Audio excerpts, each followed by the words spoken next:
I think enormous harm is done by religion, not just in the name of religion, but actually by religion.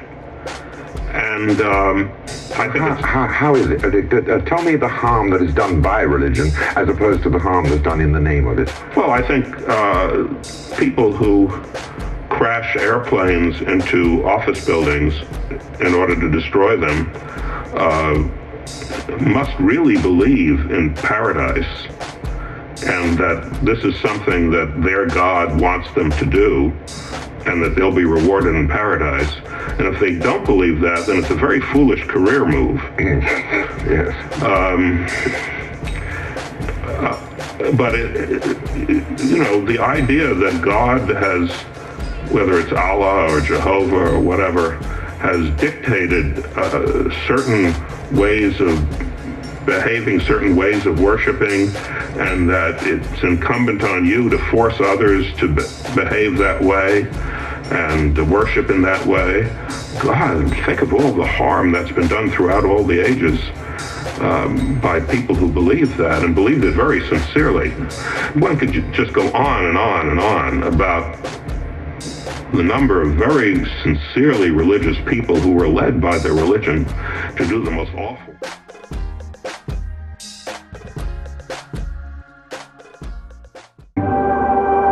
It doesn't tell, for example, the history of Muhammad.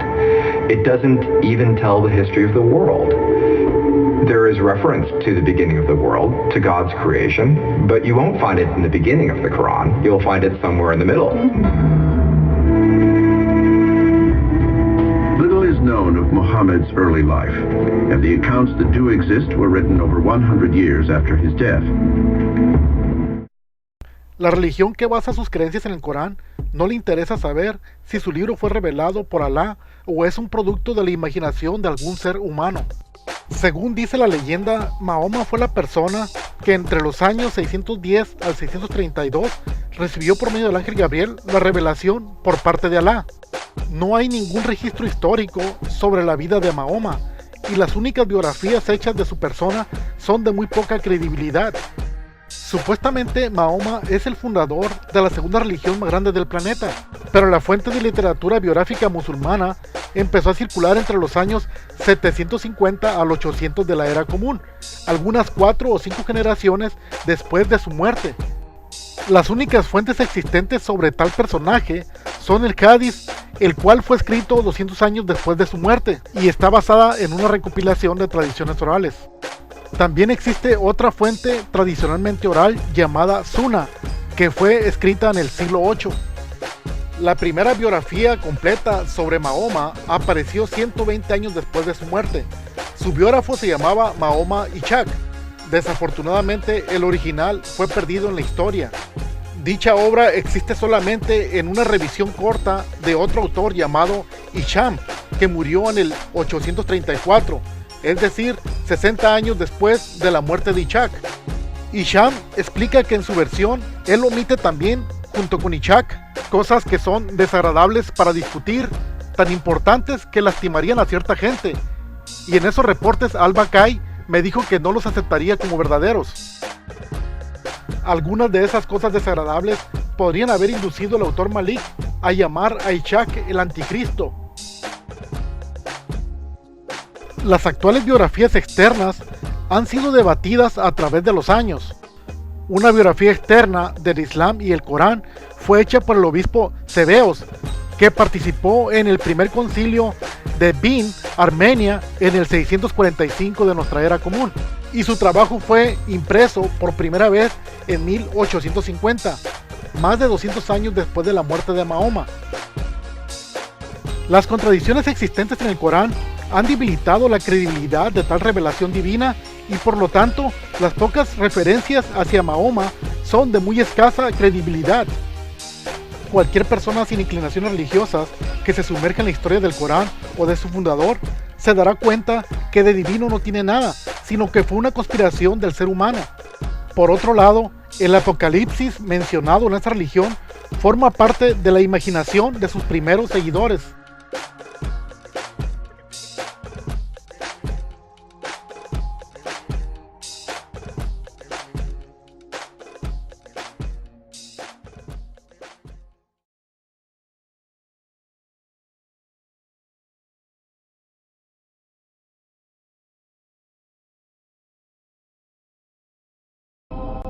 Tradition holds John wrote the book of Revelation at the end of the 1st century AD.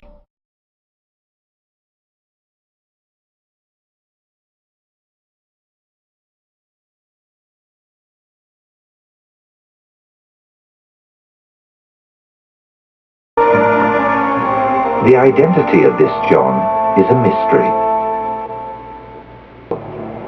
Now, when we look at the book of Revelation, it was the last book to be added to the collection in the New Testament. Sometimes it took hundreds of years for it to be decided it belongs in the 27 books called the New Testament.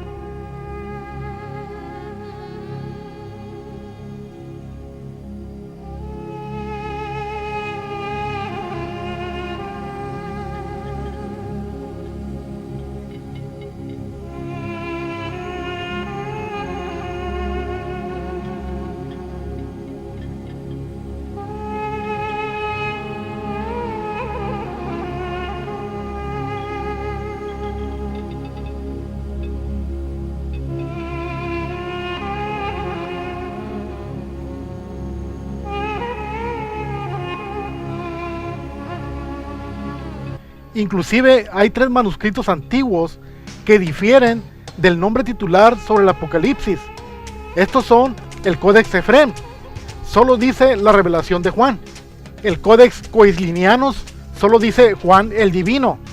Y por último, el manuscrito que está en posesión del monasterio de San Basil en Roma, el título se refiere a Juan el Divino y Evangelista.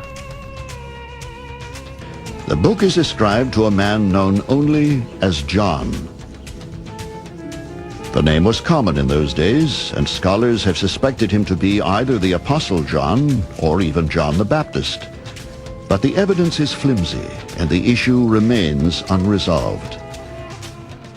Solamente hay 4 papiros del libro de Revelación que datan antes del siglo III. Los manuscritos que componen el libro de Revelación son de distintos siglos cada uno, y todos tienen variaciones entre sí. Aunque la religión dice que son variaciones pequeñas, en realidad no lo son.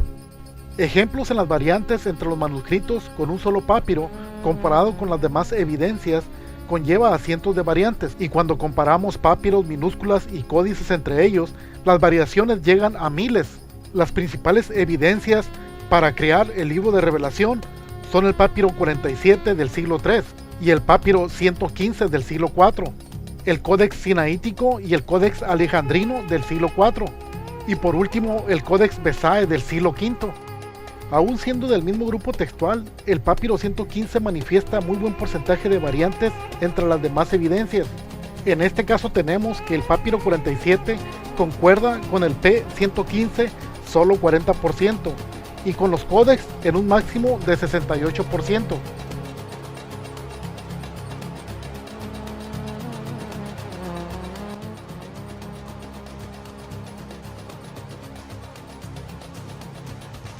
Los creadores de Biblias modernas usan el mismo sistema para elaborar las diferentes versiones que circulan por el mundo.